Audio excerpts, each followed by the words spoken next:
Hi, I'm Joanna Britt. I'm the chair of the social ministry team here at Augsburg. This is a team that works to create and support all the ways that we love our neighbors beyond the walls of our church.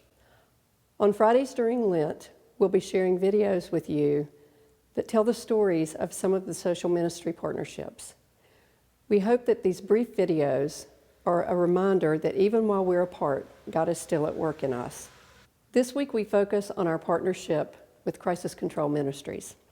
Thanks for all of the ways that you support this partnership through your prayers and your support.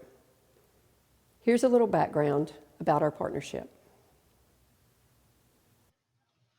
Crisis Control Ministry is an important organization here in Winston-Salem dedicated to caring for individuals and families in their times of greatest need.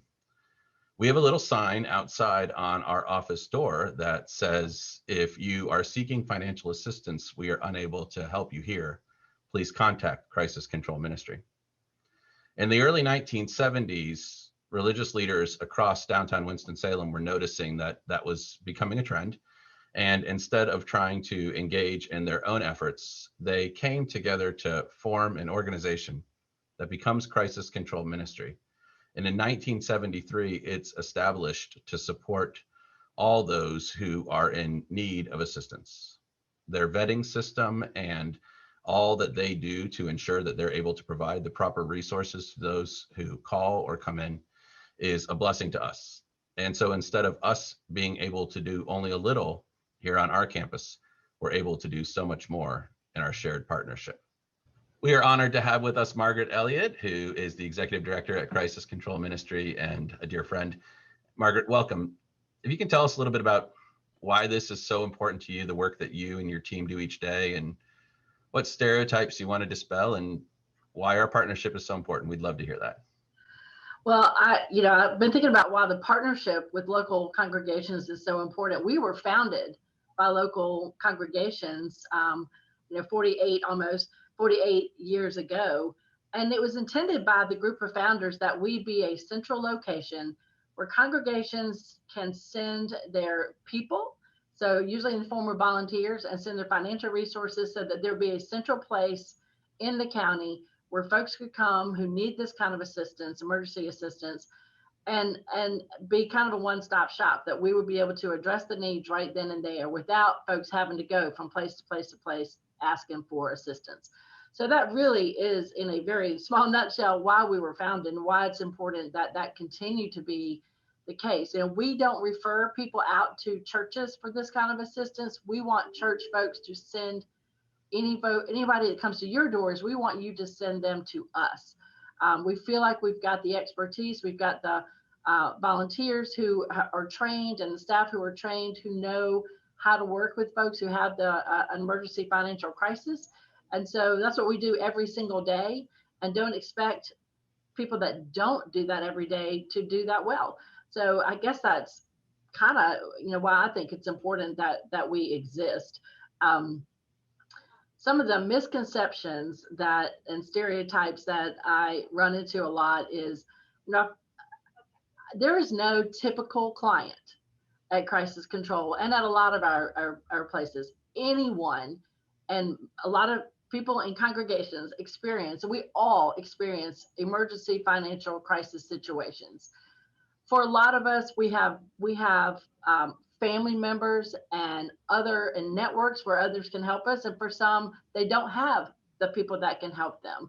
So that's why I think that we exist, is that it's based on a crisis situation. What happened this month to make it so you can't pay your rent, can't pay your utilities, buy your food, or buy your prescription medication? And that's a niche. I mean, that is, we are here to try to get people through the crisis so that next month they'll be okay. So I kind of think of us as a bridge from the crisis situation, get you through it. And so what's important about that too is that we don't just, if you have a $500 need, say, for rent, we're not going to give you $100 and say, good luck finding the other 400.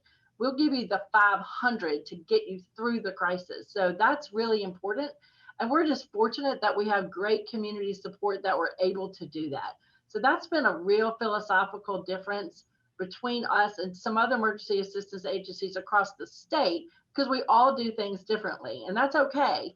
But how we really want to get people through the crisis right then and there, so that when they walk out the door here or get off the phone, as it is right now, their crisis will be resolved. And so one of the misnomers is that people go from place to place. We actually, if they come here and they are in a crisis situation and they fit our criteria, they will have their crisis resolved right then and there. And we don't say you can come every 6 months or 9 months. We say you can come back whenever you have a crisis, because you cannot calendar when you're going to have a crisis. So that's also important, and that's a misnomer. That's a myth out there that we only see people once every 6 months or 9 months. So anyway, that's important to me, that we just let people know that we are actually here to resolve the crisis situation. The third question I think you asked was about helpful things that Augsburg folks could do. We've just been talking about how we've not been doing poverty simulations this year because of course, groups of people. But Augsburg has a fantastic location to host poverty simulations when there are other groups that don't have a place. To offer your space is awesome. We have this great Bridges Out of Poverty class that we teach, and I think your members would love being part of that class, and so we would love to offer that to you all. We also have a relatively new program called the Better Neighbor Project. Eileen was part of that. Eileen New was part of that, where folks who live in poverty partner up with someone who does not live in poverty, and together they create goals for each other.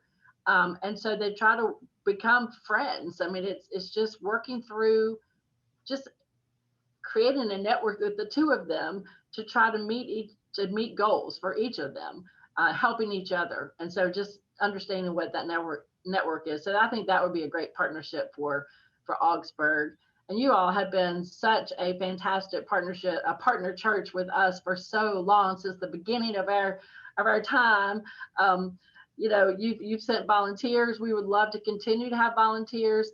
New ways that we could work with you guys is with your youth and with others who want to come do just special events. If you can't do long-term volunteering like Eileen does, and continue to support us with financial assistance, bring groups and friends down to tour. There's lots of things we could do together. So thank you for all that you've given to us and all your support through the years. We really appreciate it. And food too. A familiar face around Augsburg is Eileen New, and Eileen has been a volunteer at Crisis Control Ministries for years. Eileen, we know this is so important to you and a big part of your life and giving back and what God has first given you. Why is this so important to you, and what do you want to share with us as your sisters and brothers at Augsburg? It's so important to me because there are so many people who are struggling right now because of COVID, but even before COVID, people who were just not making enough wages to be able to support a living. And so it's important, because I think I want to pray about this, but praying is not enough. We need to be active. We need to use our hands and our feet and our privilege to help others who are struggling. And we also need to be respectful of them. It's important to me because it's a great way to connect with the community. It gives me perspective, and it helps me to interact with people that I might not ordinarily meet. And one of the great gifts that I've been given in this work is that it's a trade-off. It's not just us giving to them. Some of our clients are struggling financially. They have food insecurity. They have a lot of those issues. But one thing that many of them do not lack is great faith and great resilience. And this has always been such a lesson to me and such a blessing. Eileen, thanks for sharing your passion, and a reminder that we are taught what resilience and faith looks like, not only from God, but from our neighbors and those who are in a humble place where they have to go to crisis control. Certainly see God in the way that you respond, and so many others respond to them. I think that it's incredible that Crisis Control not only offers financial assistance, but the food pantry and the on-site pharmacy, which are just great examples of how so many services can be provided at one space. And it's an honor that we at Augsburg get to share in that with so many other congregations of all faiths and community organizations. some of the ways that we do that are that we do want to honor that commitment that we put on our front door, that we do send money to crisis control every quarter as part of our benevolence to ensure that we're able to do our part in supporting those in need. And when we return to community, we'll continue the tradition we had going before then on the fourth Sunday of the month, as I love to call Fishy Fourth Sundays, where we have barrels out in the narthex, and you're encouraged to bring staples of the seafood variety like canned tuna or salmon or those items. And we know that when we provide those to the food pantry, and each other church and synagogue and mosque in town provides their gift as well, it comes together to create a bounty for a whole food pantry. So in the meantime, we will continue to provide financial gifts. Please keep an eye on your April beacon, as there is an invitation for you to share in that as well. And when we get back to community, Fishy Fourth Sundays will continue. This is one of our longest partnerships here at Augsburg, and we're honored to continue it. And Eileen, we thank you for your time today. Oh, thank be with you. Peace be with you.